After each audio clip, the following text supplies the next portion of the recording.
আসসালামু আলাইকুম প্রিয় দর্শক, অন্য মঞ্চের আলাপচারিতায় আপনাদের সকলকে আমন্ত্রণ জানাচ্ছি। আপনারা যখন এই ভিডিও দেখবেন সেই সময় শেখ হাসিনার ওই সংবাদ সম্মেলন শেষ হয়ে গিয়েছে। এখন যতক্ষণ না ওটার সংবাদ সম্মেলন শেষ হচ্ছে ততক্ষণ পর্যন্ত আমি তো কোনো রকম খবর দিতে পারবো না আপনাদের। সংবাদ সম্মেলন শেষ হয়ে যাওয়ার পর আমি দু চারজনকে বলে রেখে দিয়েছি, তারা ওই ভিডিওটা আমাকে করে পাঠানোর চেষ্টা করবেন যদি সম্ভব হয়। তাহলে পরে আমি রাত্রিবেলা আপনাদের ওই ভিডিওটি দিয়ে একটি ছোট ভিডিও করে দেবো। কারণ আপনারা অনেকেই লিখেছেন এবং ফোন করছেন যে আমরা তো কিছুই জানতে পারবো না, তো আপনি যদি আমাদের একটু সাহায্য করেন। আমি আমার সাধ্যমতো চেষ্টা করব, জানি না কতটা পারবো কতটা পারবো না। এখন আর একটাও বড় খবর আছে, সেটা হচ্ছে গতকাল রাত্রিবেলা আপনাদের আমেরিকান রাষ্ট্রদূত বেন ক্রিস্টেনসেন তিনি যমুনায় গিয়ে খলিলুর রহমান এবং ইউনূসের সঙ্গে সাক্ষাৎ করেছেন। খলিলুর রহমানের সঙ্গে সাক্ষাৎ করার পর ইউনূসের সঙ্গে গিয়ে সাক্ষাৎ করেছেন এবং যাকে বলে ধোবি কাচা বলে না, ইউনূসকে ধোবি কাচা করেছে। এবং তার থেকেও বড় গুরুত্বপূর্ণ একটা ব্যাপার হলো যে গতবার যে কূটনীতিকদের সামনে উনি অভদ্রতাটা করেছিলেন, বিস্কুট মেঝের মধ্যে ছুঁড়ে ফেলে, সেই অভদ্রতা কিন্তু মার্কিন যুক্তরাষ্ট্র ভালো চোখে দেখেনি। তারা খবর পেয়েছে, তারা এবারে এসে এক কাপ চা, এক গ্লাস জল কিছুই স্পর্শ করেননি এবং বলে দিয়েছিলেন পরিষ্কার, ওগুলোর কোনো দরকার নেই, আমরা বাংলাদেশের কাছ থেকে এগুলো চাই না, বরং যেগুলো চাই সেগুলো নিয়ে আলোচনা করা যাক। এর আগে যখন এই কূটনীতিকরা এসেছিলেন, এই খলিলুর রহমান যখন এতে গেছিলেন, দোহা গেছিলেন, তখন ওখানে হুকার এইচ এবং জেমসন গ্রিন এদের দুজনের সঙ্গে কথাবার্তা হয়েছিল।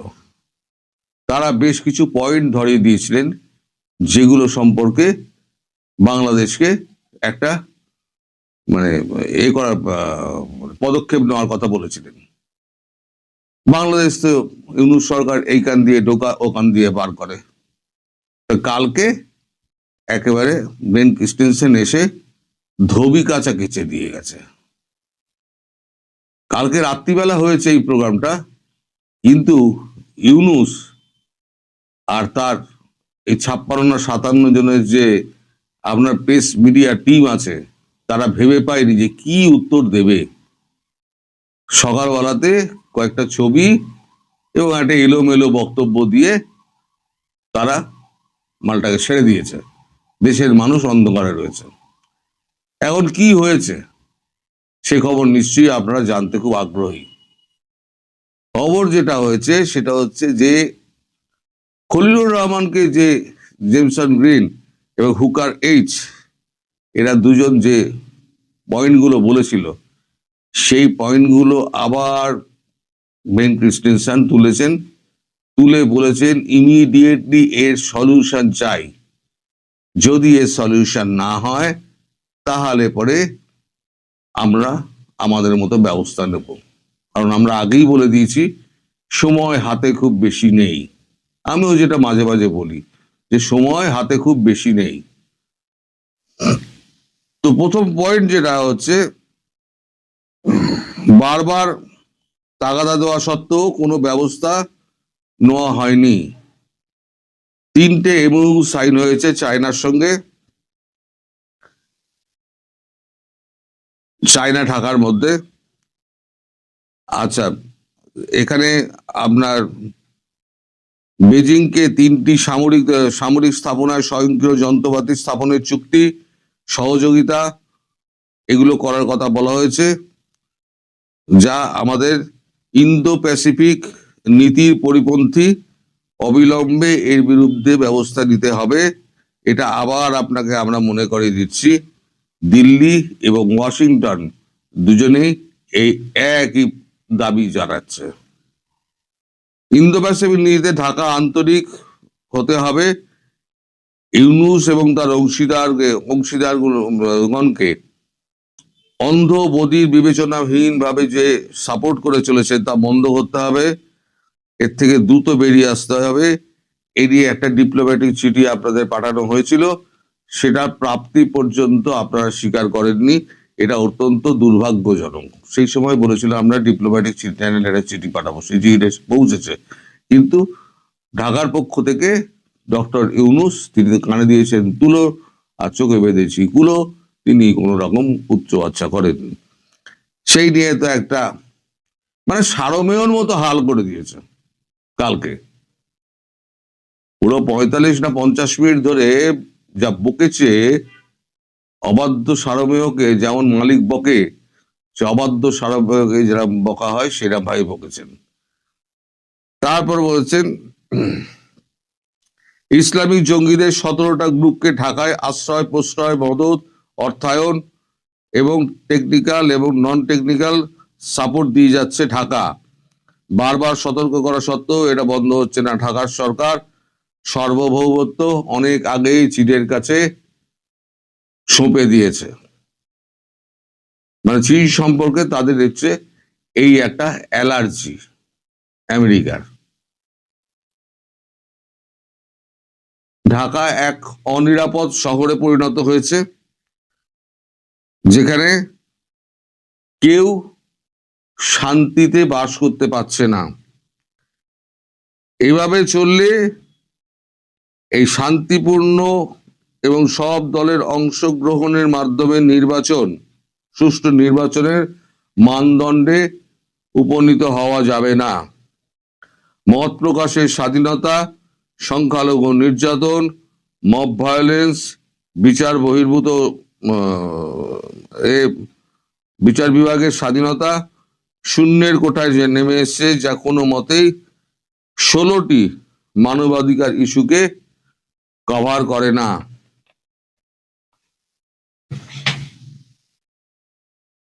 ভারত এবং মার্কিন যুক্তরাষ্ট্র এই অবস্থায় দর্শকের ভূমিকায় থাকতে পারে না।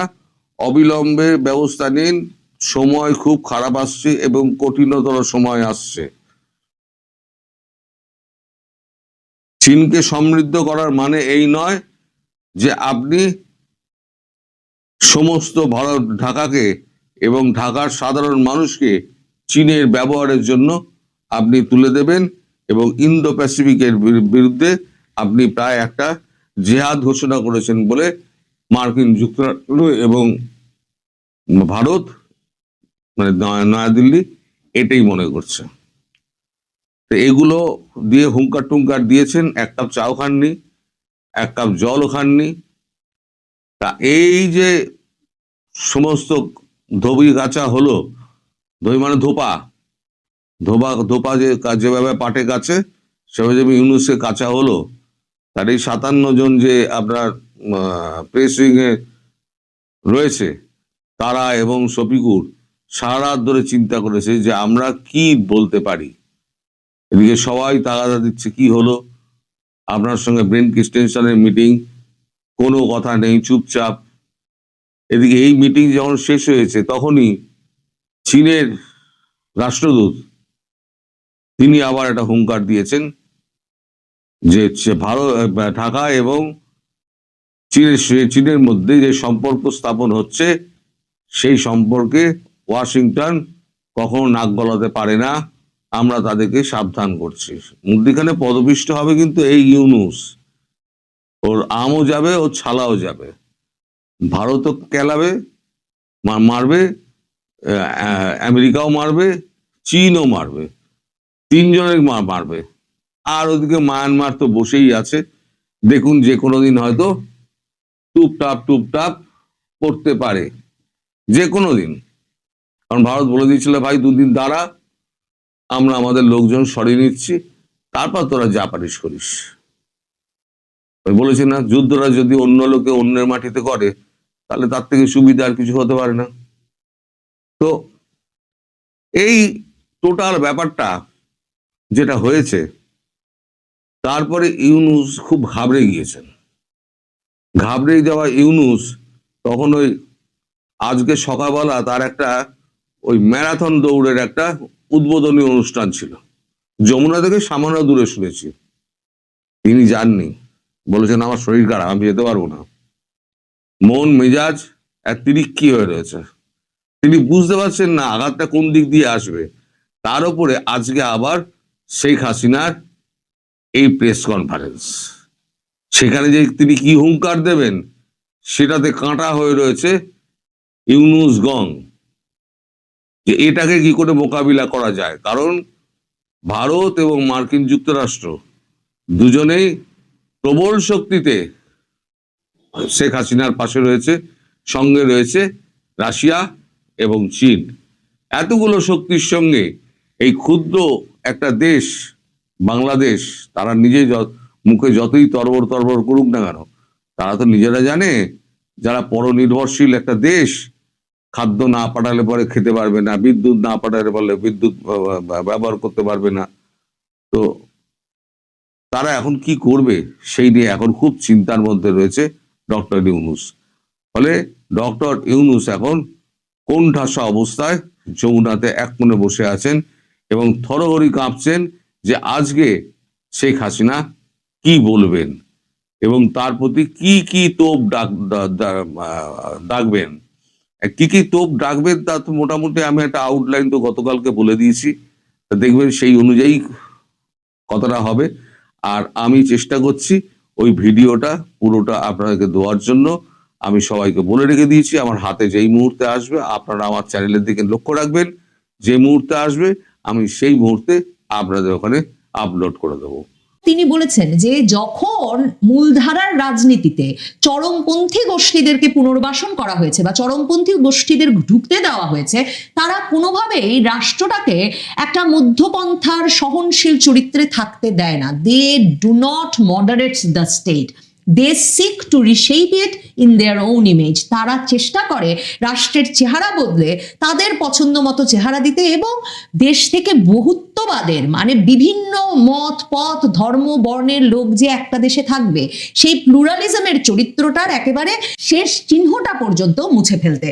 ভারতের দিল্লিতে শেখ হাসিনা আজ অনলাইনে বা অফলাইনে সাংবাদিকদের সঙ্গে যুক্ত হবেন কিনা তা নিয়ে যখন কৌতূহল তুঙ্গে এবং আওয়ামী লীগের নেতা কর্মী সমর্থকদের মধ্যে একরকমের প্রত্যাশার জোয়ার, তখন ভারতের প্রথিতযশা সাংবাদিক শেখর গুপ্তের অনলাইন সংবাদ মাধ্যম দ্য প্রিন্টে একটা এক্সক্লুসিভ ইন্টারভিউ এ বিশেষ সাক্ষাৎকারে শেখ হাসিনা বলেছেন যে ভয় দেখিয়ে ভোট হতে পারে না।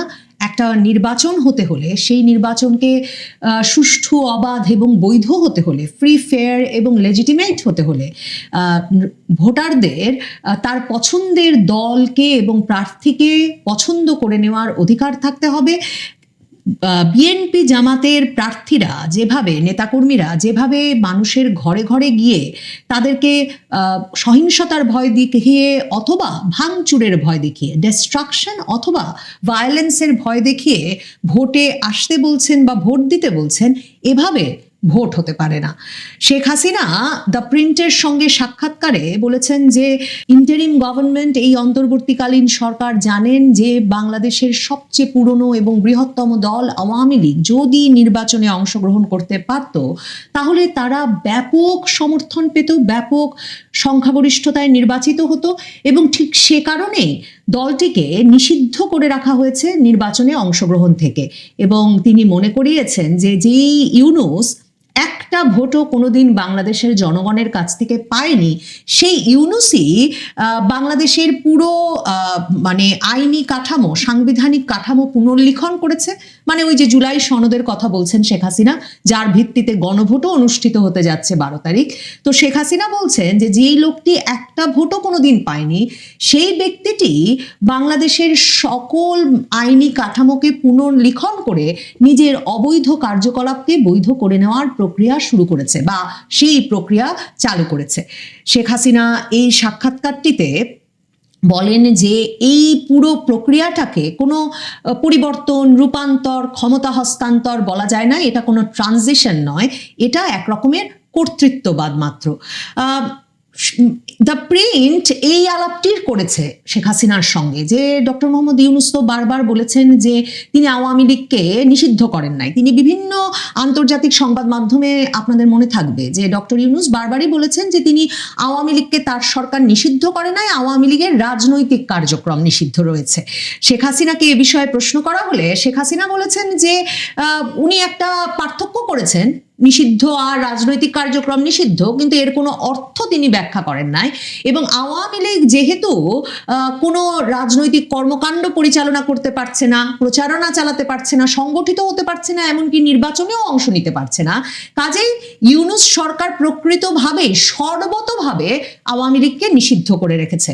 শেখ হাসিনা বলেছেন যে বাংলাদেশের আইন শৃঙ্খলা পরিস্থিতির যে ভয়াবহ অবনতি হয়েছে, যে গুরুতর অবনতি হয়েছে, তা একমাত্র ঘুরে দাঁড়ানো সম্ভব যদি বাংলাদেশে সকল রাজনৈতিক দলের অংশগ্রহণে একটা সুষ্ঠু অবাধ নির্বাচনের মাধ্যমে একটা সাংবিধানিক সরকার বাংলাদেশের নেতৃত্বে আসে, তাহলেই শুধুমাত্র সেটা সম্ভব। কারণ আইন শৃঙ্খলা কখনো বাছাই করে প্রয়োগ করে কিংবা ভয় দেখিয়ে আইন শৃঙ্খলা ব্যবস্থার উন্নতি করা যায় না বা আইনের শাসন প্রতিষ্ঠা করা যায় না।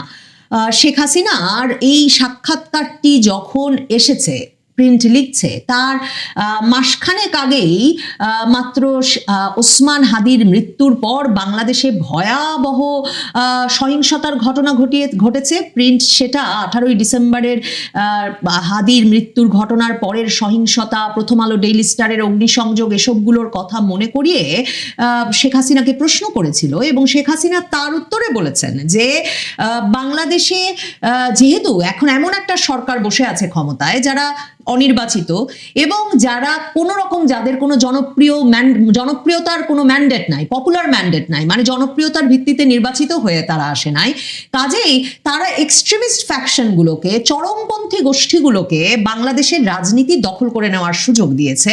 এবং তিনি বলছেন যে ইউনূস সরকার এ কারণেই সংস্কার দেওয়ার পরিবর্তে, মানে সংস্কারের কথা বলে তারা ক্ষমতায় এসেছে, কিন্তু সংস্কার দেওয়ার পরিবর্তে এই অন্তর্বর্তীকালীন সরকার র্যাডিক্যাল গ্রুপ, মৌলবাদী চরমপন্থী গোষ্ঠীগুলোকে ক্ষমতার কেন্দ্রে বসিয়েছে এবং মব জাস্টিস, মবের বিচার প্রতিষ্ঠা করেছে এবং পলিটিক্যাল ভয়েসেস, সকল রকম বৈধ রাজনৈতিক কণ্ঠস্বরকে এক রকমের রুদ্ধ করেছে, তাদের কণ্ঠ চেপে ধরেছে। শেখ হাসিনা বলেছেন যে এই মুহূর্তে বাংলাদেশে কোনো রকম আইন শৃঙ্খলা নাই, no semblance of law and order.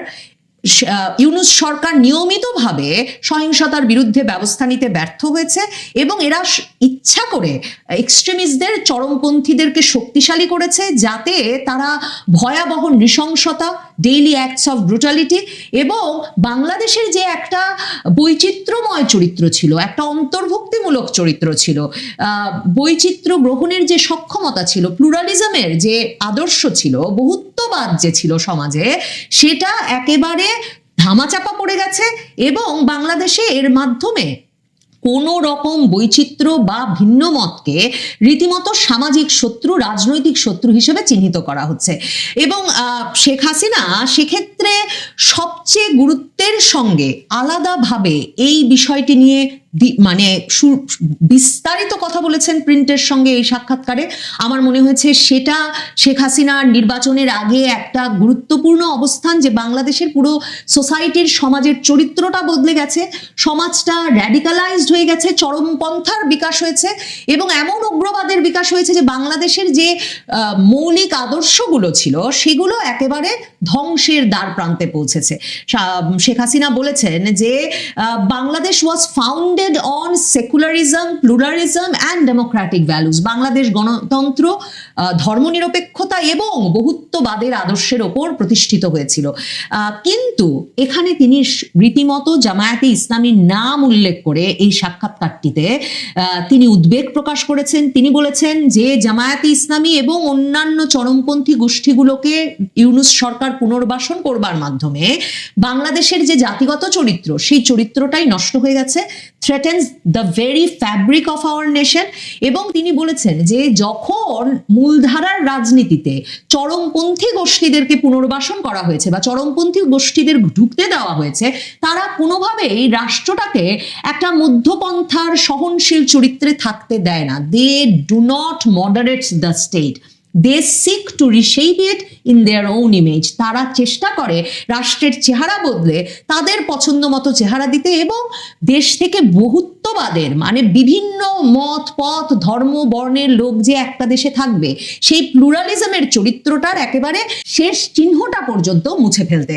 Sheikh Hasina এটা বলে মানে তিনি বলেছেন যে এটা একটা deeply concerning trajectory for Bangladesh. বাংলাদেশের জন্য এটা একটা গভীরভাবে উদ্বেগজনক ধারা, যেটা বাংলাদেশের সমাজটাকে বহুভাগে বিভক্ত করে ফেলেছে এবং সবচেয়ে গুরুত্বপূর্ণ গুরুতর সমস্যা যেটা বাংলাদেশকে এটা একেবারে আন্তর্জাতিক বিশ্ব থেকে আলাদা করে ফেলছে।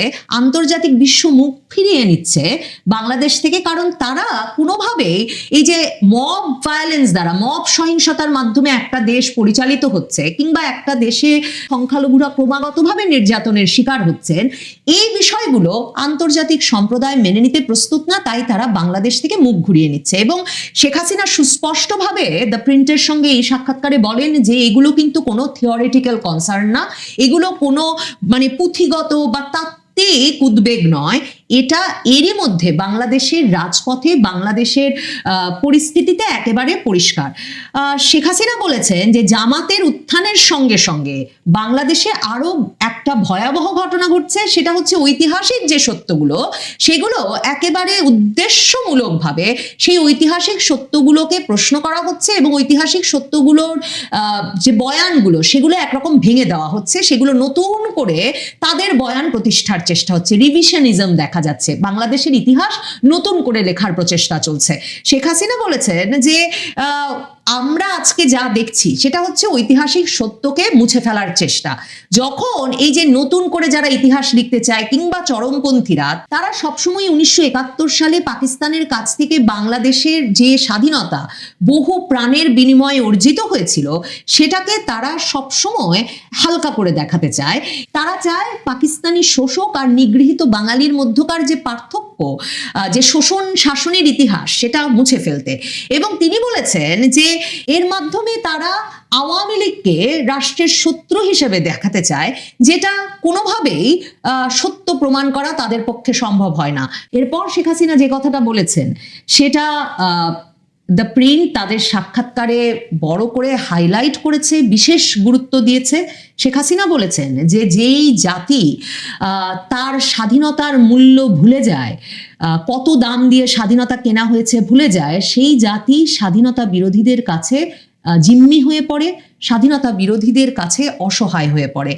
এবং শেখ হাসিনা বলেছেন যে আমাদের স্বাধীনতা যুদ্ধের ইতিহাস রক্ষাটা কোনো রাজনীতির বিষয় নয়, এটা একেবারেই আমাদের সার্বভৌমত্ব এবং আমাদের আত্মপরিচয় রক্ষার বিষয়। শেখ হাসিনা এই অক্টোবর মাস থেকে অসংখ্য সাক্ষাৎকার দিয়েছেন আন্তর্জাতিক শীর্ষস্থানীয় প্রায় সকল সংবাদ মাধ্যমে, ভারতের শীর্ষস্থানীয় প্রায় সকল সংবাদ মাধ্যমে।